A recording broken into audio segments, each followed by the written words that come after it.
Hi, everyone. Today we're talking to Jennifer Lang. For many of you, Jennifer needs no introduction, but she has had a distinguished actuarial career. She's a highly respected and influential actuary here in Australia, and she's held numerous roles over her career, including being a partner of Big Four consulting firms. She's held CFO and chief actuary roles.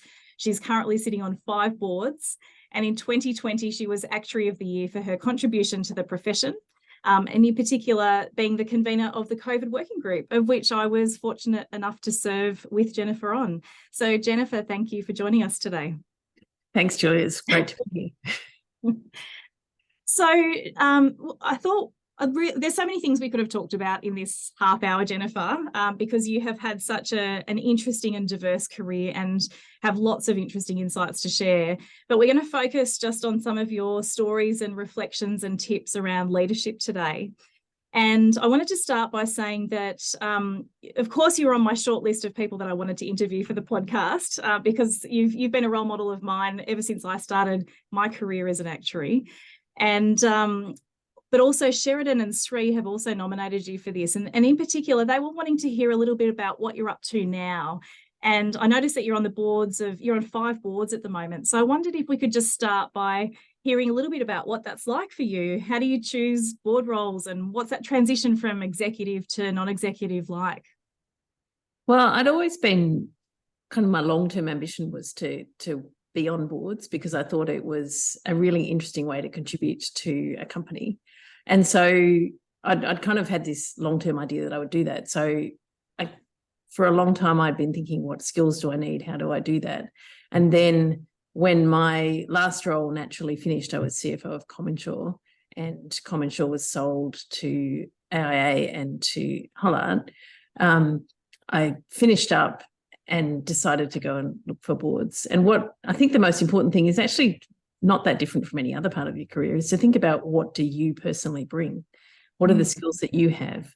What value do you add? And what is unique and different about you? So for me as an actuary, one of the things that I bring is a really deep understanding of how data can add to a business, and a really good understanding of risk and financial, that intersection of finance and risk. So thinking about how to articulate that and where that skill set added the most value helped me kind of move into the board roles. But I think what really attracts me about boards, those of you who know me will know that I've moved between consulting and corporate in my life. Consulting, you get to do really interesting intellectual things, but often you're not working at what's at the heart of the business. So corporate, you might not do the high-flying intellectual things, but you're really working at what really matters. And boards is actually a really good combination of the two, because you are, of course, you're at the heart of the business because you're on the board, but you're also, really thinking hard about what matters for the business and doing some quite hard, tricky, thoughtful things. So I think that's that combination of things. It's really interesting. It's really interesting. And because many actuaries do sort of pick a corporate path or pick a consulting path, but you really have had both at quite senior levels in both, haven't you? So yeah. Imagine sounds like that's prepared you quite well for that board adventure, to bring those different skill sets together and apply those at that level. Well, and I think you learn useful things for both from each one. So being in a corporate made me a much better consultant, because I really understood why would someone hire you as a consultant. When you're in a corporate, you understand that much better because you know what you really need, not just what you'd like to sell. And being a consultant, one of the major things I learned as a consultant, which is really hard to learn in a corporate, is project management.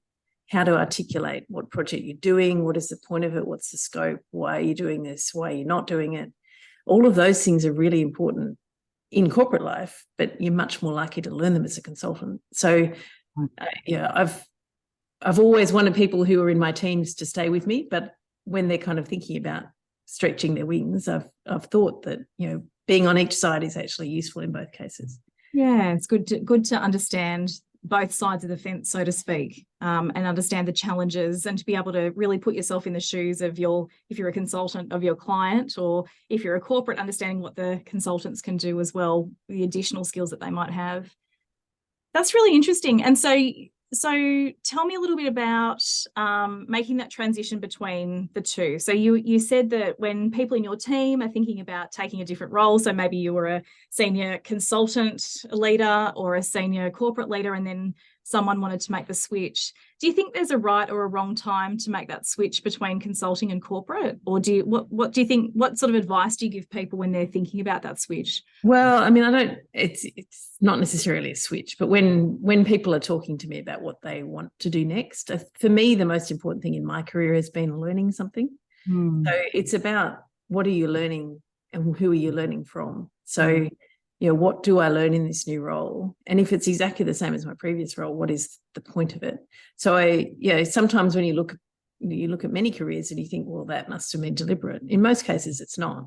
I think I've made one kind of deliberate, this is a good career path choice for me in my career, and actually turned out to be not as interesting as I thought. So when you've just chosen something to learn something, I've found it much more effective. So, but I think the key in that learning thing is not just about, many actuaries think, I just want to learn something new technically. Like, I know everything about capital management now I'd like to know about pricing or valuation or something like that. But learning is much broader than that. It's about, you're really good at reinsurance. How do you learn about doing the reinsurance purchase, which is about stakeholder management and thinking about the big picture and explaining risk appetite to people. It's about a whole lot of different skills that aren't technical. And I think it's thinking about broadly what you can learn, not just, I could learn this new cool actuarial technique. And that's probably the key thing I suggest to people when they're thinking about moving. It's not so much, I could be a consultant or I could be a corporate. It's, what can I learn in this role, and how will it help me be a more rounded, more interesting, more unique actuary. And that sort of thinking has guided your career choices and your career planning over the years? I mean, it's mixed, really. Sometimes it was like a really cool thing to do. I went overseas early in my career. That wasn't really about learning anything technical. It was about, I wanted to go to London because it was a pretty cool place. Yeah. But, sometimes it's about who can I work with and what can I learn and those kinds of things. And I think that's a good way. That's a good way to tackle it. And I know I learned a lot from you working on the COVID working group at the start of lockdown, and all of a sudden we were all on Zoom for the first time. And, I'd been working from home for a long time before that, but not really with video calls and Zoom calls. And it was so wonderful watching you bring together so many of us who were really at the start of that, working remotely and doing Zoom, but also you had so many of us on those Zoom calls, and such a diverse group as well, right across different practice areas. There were so many of us that were coming at the pandemic from a different angle and wanting to help and contribute to the profession. And it was great to work with you and learn from you, to watch you in action, actually managing that really diverse group of stakeholders, or diverse group of volunteers, really. That was a great experience because there were so many people really wanting to help. So I remember talking to Martin Mulcair, who you probably know, early on, and he wasn't really on the group, but I was just asking his advice about what we should do. And one of the things that was really useful there is we just talked about defining the purpose. And that's, I talked before about how you learn that in consulting, but it's a really important, you could just do anything.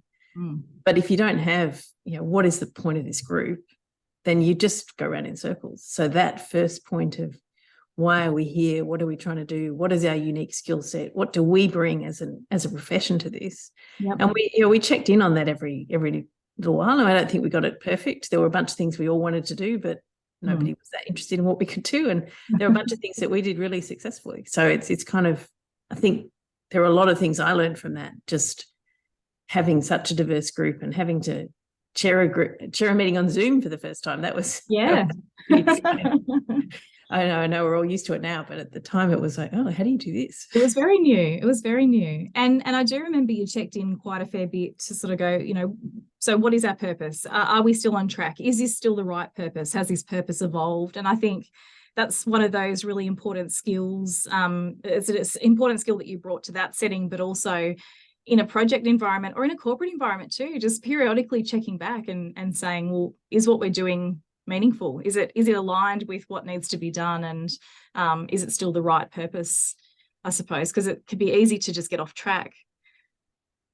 Yeah, and I think one of the things that I've found quite helpful as a leader is it makes me realise how important it is for the whole team to understand the purpose of the team. So the more everybody understands the purpose of the team, the more they can actually go, well, I'm doing this. I understand how this fits into the whole picture of the team. So that gives me a better sense of exactly how I should go about this piece of work that I'm doing. So a question you and I have talked about before is, how much detail should I go into? Should it be perfectly right or should it not be perfectly right? And there's no one answer to that. The answer depends on why you're doing it. If you're doing a piece of work to help someone make a better decision, it needs to be right enough to make clear what the two decision points might be. But if you're doing something because it's your statutory accounts, then it has to be right. And those are two different things. But understanding your purpose within the team and what your part of the team is makes it much easier for you to understand, what decision might be made with this information. Should I be deciding the price of this, this group life contract, or is it just, is it on track or not? And maybe we need to take a small action on the claims management. It's quite a different aspect of the things that you might be doing. Yeah. So understanding the purpose is important because it can help inform certain decisions that you need to make along the way, or the level of detail that you need to provide. So, and I saw how you did that with our group, but how do you do that at work? I mean, how do you make sure that everyone in the team is clear about what the purpose is? How do you do that? Well, I think one of the things that I've done in various teams is we actually sit down together and work out the purpose. So a small leadership team going, well, we know the big picture. What is this company doing? Why are we here? What is our role in the company? But how do we articulate that as a team? And I've seen lots of actuaries go, this is just a talk fest. It's a waste of time. I just want to get back to my spreadsheet. But at the same time, actually sitting down and going, why are we here and what do we do, helps the whole team understand that better. And it feels like a lot of time, because it always takes 2 or 3 hours to sit down and go, well, what are we doing? Why are we doing it? But it's really valuable time. So when I've had the time and tried to spend the time and actually thought about that, it really does make a difference. So it seems very fluffy for an actuary. Most actuaries don't like it, but it's actually really useful, I think. Yeah, so the investment in being clear about that purpose, or working out what the purpose is, but also not just deciding it unilaterally, but working collaboratively to work out and agree the purpose. And because the more the people who are in the team have thought hard about the words we use, the more they really instinctively understand them, I think. And one of the things, every team I've ever worked in, we're part of some matrix structure, because finance and actuarial are always part of a matrix structure. We're part of finance, we're part of risk, we're part of a business. Right. And so there's usually 2 or 3 different kind of purposes from on high coming down to us. What are we here? We're here for finance, we're here for risk, we're here for the business. So putting all that together and going, how do we articulate that, is actually not that easy sometimes. So trying to figure out how's it all fit together and how do we go, okay, this is what we're here for, is actually really helpful for everyone. Because you do get all these different messages if you're in a big corporate or a big consulting firm, and trying to get them into one place and understand how they all fit together is quite hard. And that is part of the job of the leader, I think. And it's not just, okay, here's a task to do. It's how does this fit in and why are we here? Yeah, and as you say, when you've got multiple different purposes that you're kind of connected to, actually synthesizing that down and working out, well, what does that mean for our team? What's the objective of our team? And I love how you were talking about when people are involved in shaping that and coming up with the words around it, there's more buy-in. It's easier for people it's also easier. Everyone's busy, right? So it's easier for people if they have contributed to that definition of the purpose, to remember what the purpose is and to live that purpose as well, rather than just being handed a purpose, which can sometimes feel like words on a page or words on the wall. And it's hard to really live that unless you've been part of it. So, and it's not easy to do well, but if you have done it well, it genuinely helps you make decisions. So one of the things I've been passionate about, particularly in really, really busy situations, is really serious prioritization, understanding what's the most important thing we're doing today. And helping to understand that, that's part of this. If our purpose is just about helping the business make good decisions, then that helps you prioritize what's the most important thing. So what's our, force ranking all the things we've got to do. If I've got to choose between these two things, and you have to do more than just the top three, but it really helps you understand where to spend your time if you have a really serious understanding of the priorities of the team. I'd love to hear a bit more about that, Jennifer, because I'm terrible at prioritizing and cutting things off. I just keep adding things and adding things. I'd love to hear how you do it. And I remember, it must have been going back 10 years ago now, someone told me a story. We were doing group team trivia. I worked for Big Four at the time. We were doing team trivia, and someone told me that you always left work at 5 o'clock on left work. And I'm sure you probably had to do things afterwards. It was quite a big deal in our Big Four consulting team. Really? Right, yeah, and I remember putting it out there as a trivia question saying, which actuary is known for leaving at 5 o'clock? And nobody guessed, but then we were all sort of speculating how you made that happen.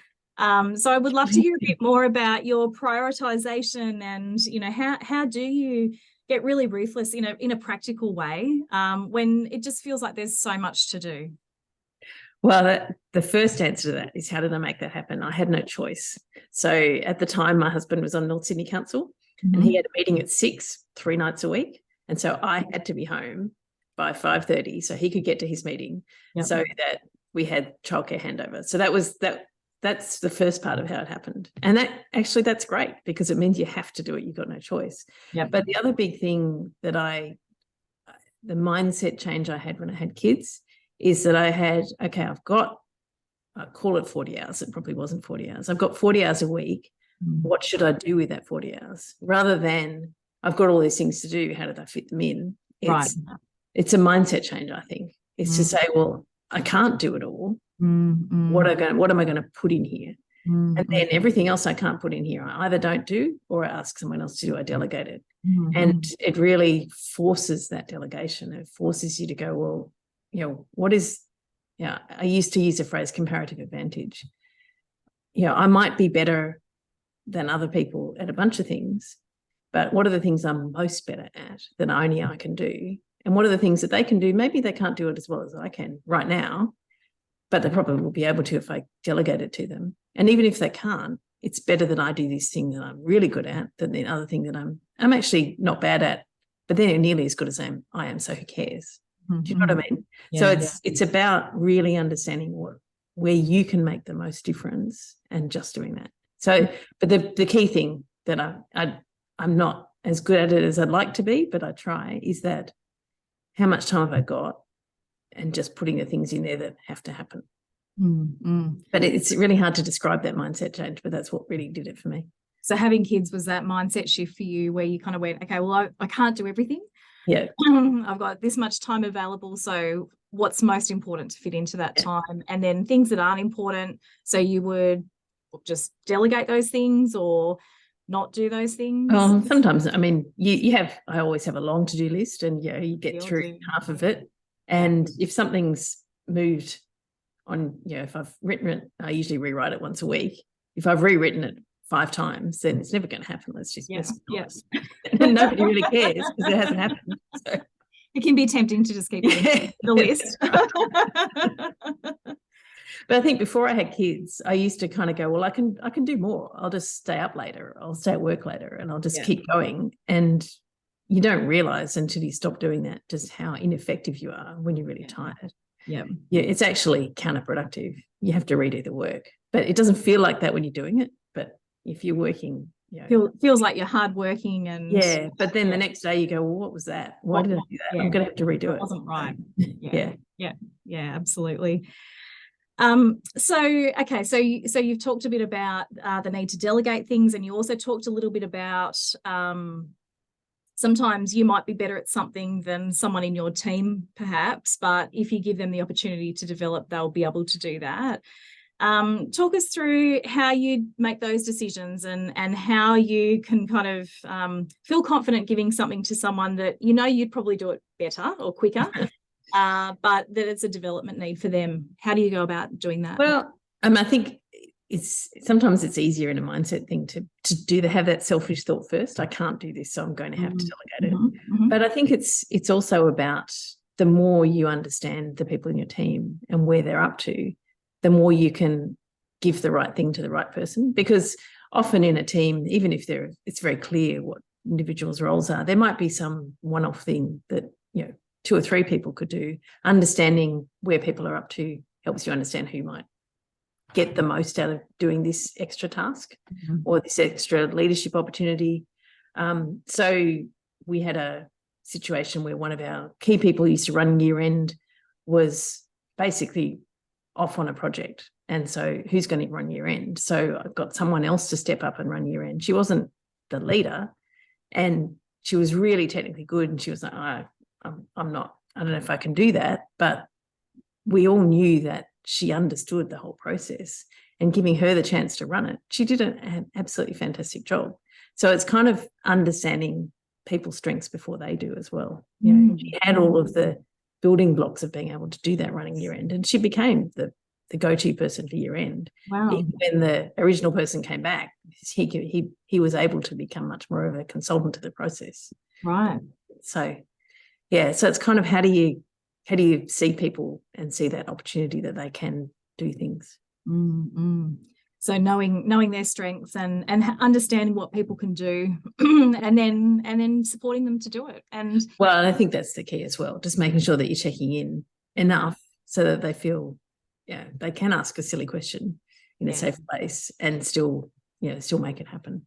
So if somebody's never done something before, they're going to need more support than if they've done it a million times. So you can't just delegate everything because you're going to have to support them, but you can figure out how to kind of gradually build people up.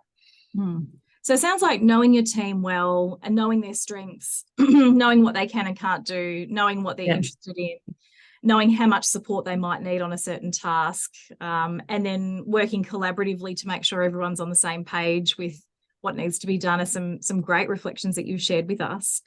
I wondered if you had any other tips for actuaries who are, making that transition or finding being a leader difficult, because it is quite different than just having a technical role when you're leading teams and managing people. What other tips do you have to add to what we've talked about today? Well, actually, the big picture tip for me is about curiosity. Always be interested in what's going on around you. So it comes back to that purpose we talked about a little bit. Really, the more you understand about the big picture and all of the things that are happening, your team, the business, all of those things, the better you will be. So just being open to understanding what's going on around you is really important. But one of the other things that I found really helpful when I first had a really serious role in the corporate, I inherited a team from somebody else who had an existing process of one-on-one meetings weekly, which I was like, okay, that's what you do. But I realised after I'd been doing it for a couple of years, not everyone else did that. But it's so helpful just every week to catch up with your team, to understand what they're doing. Every individual meeting is different.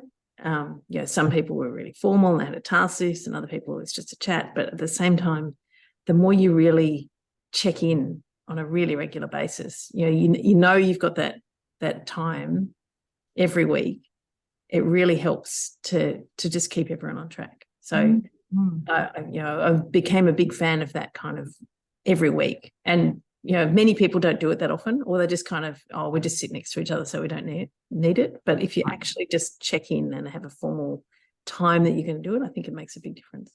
Yeah, wow. So that was a process that you inherited and just kind of kept running with, but then realized that not everyone did it. And then, always be curious. I did a bit of research and I found a podcast called Manager Tools, which was all about how to run one-on-ones. So I kind of learned a lot from them about all sorts of things about managing, which is really about leadership, and leadership and managing aren't that different. If you're you have to be a good manager as well as a good leader. And, being able to inspire your team and understanding the purpose is leadership, but it's also management. It's funny, isn't it? People often get caught up on the semantics of, leadership versus management. I tend to use them interchangeably, but I think that you can be a leader without being a manager. You can be a manager without being a leader. So I hear what you're saying, Jennifer, and I think those management skills are really important to be a great leader, because there are practical things like having one-on-ones and knowing how to run them, and understanding the strengths and weaknesses of your team members and the things that they want to do, and being able to have those conversations. And I think having those regular one-on-ones is it's good for you to know what's going on with your team members, but it's also great for your team members to just have that dedicated time with you, because I think sometimes leaders forget. It's easy to forget that some of our junior team members might not want to keep bugging us all the time, or might not want to know how to sort of approach us if they've got questions. So sometimes having that quarantine time can really help as well. Well, it also frees up your own time, because if you know that you've got a catch up with your manager tomorrow, you can probably wait. But if you don't know, then you just go, well, I have to ask this now. So I actually found it quite helpful from that perspective as well. It just helps everyone. Yep. It seems formal, but at the same time, it really works. And so it sounds like for you, it was actually more efficient to do it that way than to just do it on a more ad hoc kind of basis. Yeah. Yeah. I'm a big fan of efficiency, as you know. Yes, it sounds that way. So I wanted to also, I've got one final question for you, but before I ask you that, I wanted to touch on some of your experience as a commentator on all things actuarial. And I know, when a few years ago, I think I was asked to write an article on gender pay gap, and I was quite nervous about writing about that because it felt semi-controversial. I think looking back, I'm not sure why I was so worried about it. But I remember at the time coming to you because you'd had your Actuarialeye blog for so long, and you're a regular commentator on these sorts of topics, and came to you for some advice and review around that article, and you actually helped me publish it on your website.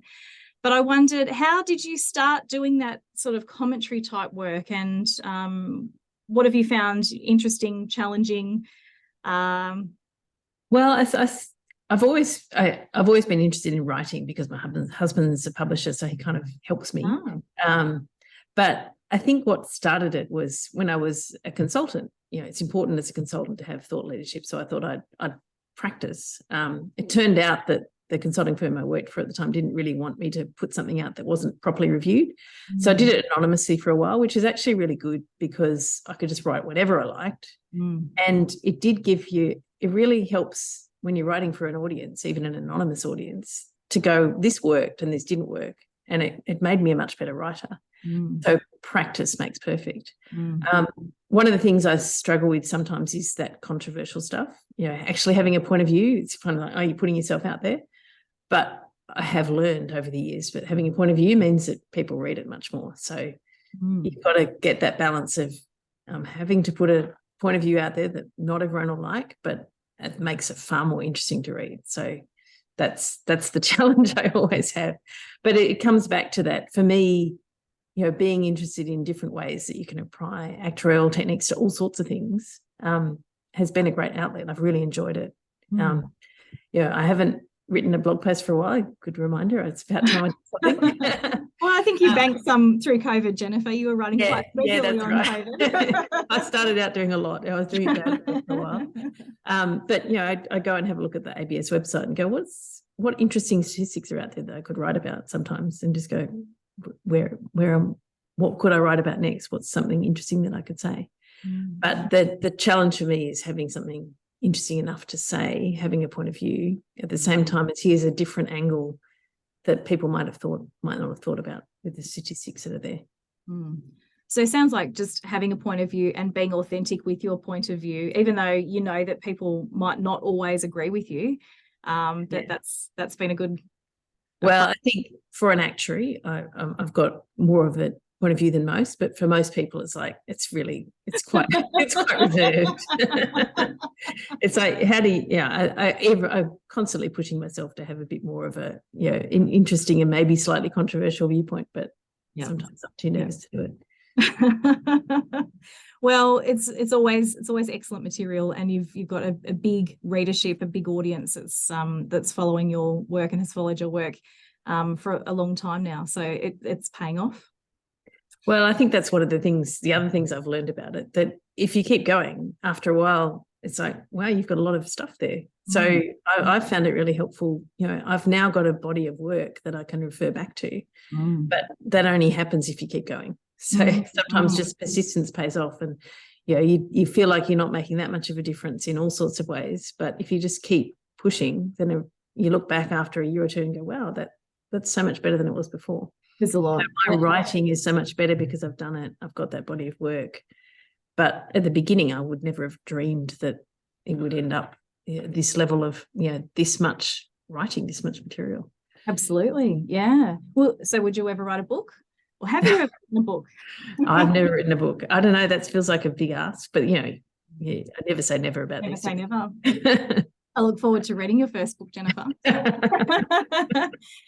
So we've talked about your various career roles that you've had in consulting and corporate roles, and the benefits that you've had, learning from those different perspectives and those different types of roles.